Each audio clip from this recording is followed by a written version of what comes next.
తాకట్టులో ఉన్న బంగారాన్ని విడిపించి ఆ రోజు ఆన్లైన్ రేటుకే మేము కొంటాం. Sharma gold company.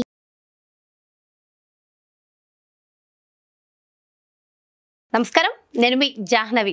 వారాహి నవరాత్రులు ప్రత్యేక కార్యక్రమంలో భాగంగా ఏ రోజు అమ్మవారిని ఏ విధంగా పూజించాలి డీటెయిల్గా మనకి ఎక్స్ప్లెయిన్ చేస్తూ ఉన్నారు కదా మన ప్రముఖ జ్యోతిష్య వాస్తు పండితులు, జ్యోతిష్య వాస్తు శిక్షణ నిపుణులు, లలిత ఉపాసకులు బ్రహ్మశ్రీ నానాజీ పట్నాయక్ గురువు గారు.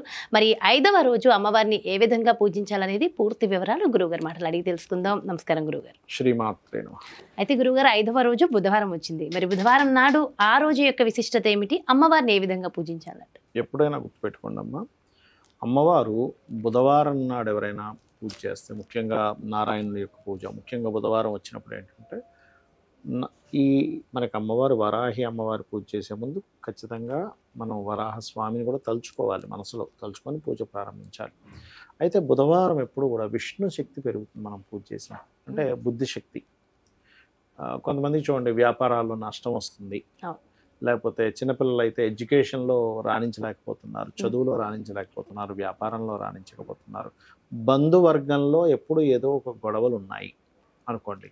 అప్పుడు ఈ బుధవారంలో చేసేటువంటి పూజా విధానం ద్వారా ఆ యొక్క ఇబ్బందుల నుంచి బయటపడతారు. అయితే బిల్వదళాలతో, బుధవారం కూడా బిల్వదళాలతో గరికతో కూడా చేస్తారు. గణపతికి ప్రత్యేకంగా గరికతో పూజ చేస్తారు. ఎందుకంటే మకా నక్షత్రం వచ్చింది. ఎప్పుడైనా మకా నక్షత్రం అంటే మకా నక్షత్రం కానీ, అశ్విని నక్షత్రం కానీ, మూలా నక్షత్రం కానీ వచ్చినప్పుడు కేతువు యొక్క నక్షత్రాల్లో ఇటువంటి పర్వదినాలు, ఇప్పుడు మనకి 9 రోజులు గుప్త నవరాత్రులు అనుకుంటున్నాం.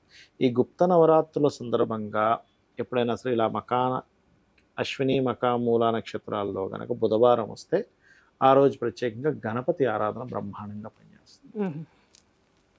అయితే గణపతి పూజ దీనికంటే ముందు మనం పూజ చేసే ముందు గరికతో ప్రత్యేకంగా పూజ చేసి అమ్మవారికి బిల్వదళాలతో కనుక పూజ చేసినట్లయితే మరింత అధిక ఫలితం ఉంటుంది ఈ గుప్త నవరాత్రుల్లో. మరి ఆ రోజు ఏ నైవేద్యం పెడితే మంచిది మనకి అంటే, ఈ యొక్క బుధవారం రోజు వచ్చింది కాబట్టి పాయసాన్నం నైవేద్యం పెట్టడం మంచిది ముఖ్యంగా. అదేవిధంగా యోగం కూడా సహజంగా చూసినట్లయితే వ్యతిపాత యోగం అంటారు. సో సాధారణంగా కొన్ని ముహూర్తాలకు వ్యతిపాత యోగాలు చేయరు. వ్యతిపాత యోగం ఎవరికైనా ఉంది, ఆ రోజు ఏదైనా ప్రారంభించాం, ఇబ్బంది రావడం లాంటివి జరుగుతూ ఉంటాయి. అయితే కొన్ని యోగాలు అంటే కొన్నిటికి మంచి కూడా చేస్తుంది. అయితే ఈ రోజు పూజ చేయడం వల్ల ఏమిటంటే, మీకు ఏదైనా గండం ఉంది అనుకోండి, వ్యాపారంలో పెద్ద నష్టం రావాలి, ఆ నష్టం అనేటువంటి కొద్దిగా పోతుంది.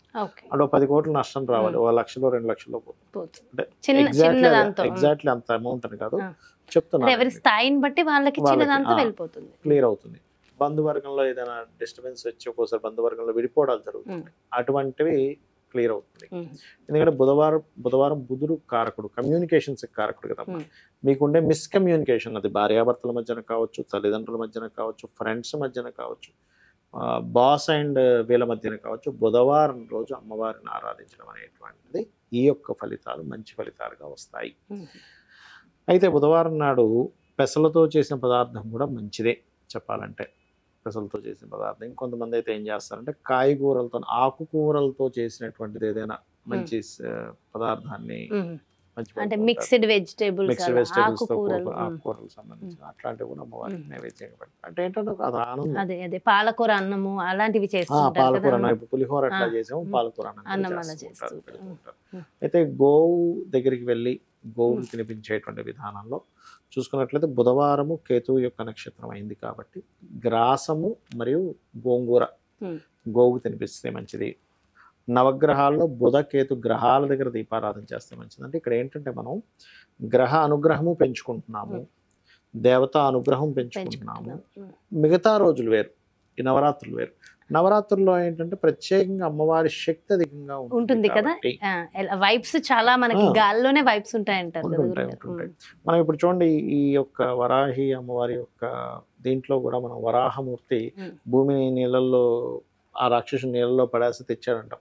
ఇదేంటి, భూమి మీద వాటర్ మళ్ళీ నీళ్ళలో పడ్డం ఏంటి అనిపిస్తుంది. కానీ రీసెంట్గా ఒక రీసెర్చ్ చేస్తారు, 2 టీమ్స్, నాసా టీమ్స్ 2 రీసెర్చ్ చేస్తే 12 బిలియన్ లైట్ ఇయర్స్ అవతల 140 ట్రిలియన్స్ అంత వాటర్ ఉందంట. అంటే మన భూమి మీద కంటే 140 ట్రిలియన్స్ ఎక్కువ వాటర్ అక్కడ ఉందని చెప్పి కనిపెట్టారు. 12 బిలియన్ లైట్ ఇయర్స్ అవతల ఈ రీసెంట్గా తెలిసినట్టు. అప్పుడు మనం వరాహస్వామి యొక్క వృత్తాంతాన్ని తలుచుకుంటే నిజమే కదా, ఆ వాటర్లోకి భూమి వెళ్ళే ఛాన్స్ ఉంది కదా. ఎందుకంటే భూమి కంటే 140 lanes ఆఫ్ వాటర్ ఉంది. ఓకే, అంటే ఇప్పుడిప్పుడు పురాణాలకు సంబంధించిన బయటపడుతూ ఉంది. అప్పుడు ఎప్పుడో మనకి పురాణాల్లో చెప్పబడింది, బట్ వాళ్ళు ఇప్పుడు ప్రూవ్ చేస్తున్నారు, బయటపడుతూ ఉన్నాయి. అట్లా ఏంటంటే బుద్ధి శక్తిని ఇచ్చేటువంటి ఇది ఎక్కువగా ఉంటుంది ఈరోజు చేసేటువంటి పూజా విధానం ద్వారా. అందులో బుధవారం అయినందుకు విష్ణు సహస్రనామాలు కూడా ఎప్పటికప్పుడు అనుకుంటుంటే మంత్రం కూడా ఏంటంటే ఓం వారాహిదేవి అయి నమః, ఓం వరాహస్వామి అయి నమః, ఓం వారాహిదేవి అయి నమః, రెండూ కలిపి చేసుకుంటే కూడా మంచిది. అయితే బీజాక్షరాలతో గురోపదేశం ఉండి గురువు దగ్గర తీసుకుంటే మాత్రం బీజాక్షరాలతో చేయొచ్చు, లేకపోతే మామూలుగా ఓం వారాహిదేవి అమ్మ వారాహిదేవి నీకు నమస్కారం, ఎందుకంటే ఉంటుంది అంతే కదా. అయితే ఒకసారి మరి పూజా విధి విధానం కూడా తప్పకుండా. ఇక్కడ ఏంటంటే మనకి ఏ మంత్రము తంత్రము చేయడం రాదు అనుకున్నప్పుడు కూడా సింపుల్ గా చేసే విధానం చెప్తాను. మొట్టమొదటిగా ఒక చిన్న పసుపు గణపతిని చేసుకొని కూడా చేయొచ్చు. ఒక చిన్న ముద్దలాగా, అంటే అది గణపతి అని మనం ఫీల్ అయితే చాలు. గణపతి షేపు, ముఖం రాలేదు, దానికి చెవులు ముక్కు అన్ని ఉండాలని రూల్ ఏమి లేదు. ఇది మొట్టమొదటిగా మీరు అర్థం చేసుకోండి.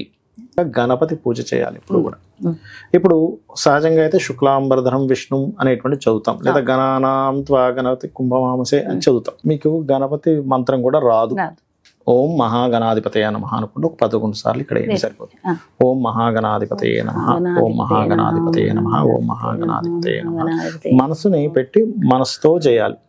సో గణపతి పూజ అయిపోయింది. ఇప్పుడు దాని తర్వాత దీపపు కుందికి దీపం వెలిగించి దీపానికి కుంకుమ అద్దండి, దీపం వెలిగించండి. మీరు ఎప్పుడు కూడా గణపతి పూజ తర్వాత దీపారాధన, దీపానికి ఒక్కసారి నమస్కారం చేసుకొని అక్షింతలు కుంకుమ అంటించడం, కుంకుమ పెట్టండి దీపానికి. కుంకుమ పెట్టి నమస్కరించుకోవాలి. దీపం కూడా సాక్షాత్ స్వామివారి అమ్మవారి స్వరూపమే అని చెప్పి భావిస్తూ పెట్టాలి. అంటే మీకు ఆ భావన కలగాలి. ముఖ్యంగా ఎప్పుడు కూడా పూజ చేసేటప్పుడు భావన చాలా ముఖ్యము, గుర్తుపెట్టుకోండి. ఆచమనం చేయాలి. ఓం కేశవాయ స్వాహ, నారాయణాయ స్వాహ, మాధవాయ స్వాహ అంటాము. కేశవనామాలు మొత్తం వచ్చు. ఓం గోవిందాయ నమః, విష్ణవే నమః, మధుసూదనాయ నమః అని అన్నీ వస్తే అన్నీ చేయొచ్చు. లేవంటే అన్నీ రావు అనుకుంటే నారాయణ నారాయణ అనుకున్నా సరిపోతుంది. కొన్ని అక్షింతలు తీసుకోండి, వాసన చూసి ఎడమ చేతి నుంచి పక్కకు పడేసేయండి. అలాగే వాసన చూసి అక్షింతలు వేసిన తర్వాత ప్రాణాయామం చేయాలి.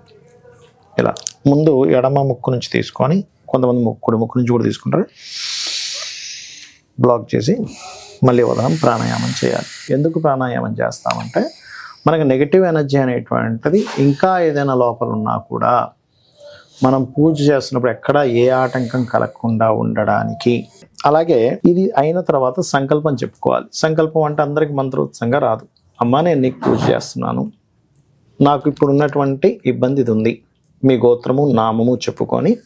ఇప్పుడు మీకు గోత్రం నామం తెలిసిన వాళ్ళు ఉంటారు, గోత్ర నామం తెలియని వాళ్ళు కూడా ఉంటారు. కొంతమంది గోత్రం తెలుసు, నామం తెలుసు, నక్షత్రం తెలుసు అనుకోండి. అవి చెప్పుకొని అమ్మ నేను నీకు భక్తి శ్రద్ధలతో నేను నీకు ఈ 9 రోజులు పూజ చేస్తాను, నా మనసు పెట్టి నా శక్తి కొలది నీకు పూజ చేస్తాను, నాకు పలానా సమస్యలు ఉన్నాయి, అప్పులుంటే అప్పులు బాధలు, అనారోగ్యం ఉంటే అనారోగ్యం, ఏముందో చెప్పుకోండి అమ్మవారు. చెప్పుకొని అక్షింతలు అక్కడ వేయండి.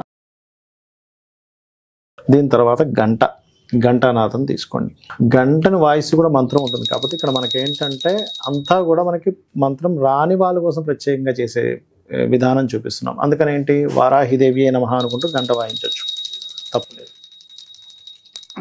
ఒకవేళ ఎవరికైనా కలశంతో చేసుకోవాలని ఉంది, వాళ్ళ కలశం పెట్టుకోవచ్చు. వాళ్ళకి ఆనవాయితీ ఉంటేనే కలశం పెట్టుకోవాలి. 9 రోజులకి ఆ కలశం అట్లాగే పెట్టుకోవచ్చు, కానీ ఆనవాయితీ ఉండాలి. ఆనవాయితీ ఉంటేనే. ఇప్పుడు ఇంకొకసారి అంటే శాస్త్రోక్తంగా గణపతి పూజ చేస్తారు మళ్ళీ ఒకసారి గణపతిని. అలా లేదు, ఒక్కసారి మళ్ళీ మహాగణాధిపతయ నమః అనుకుని అక్షింతలు వేసుకోవచ్చు. ఆ గణపతి దగ్గర వేసినటువంటి అక్షింతలను తీసి తల మీద చల్లుకోండి.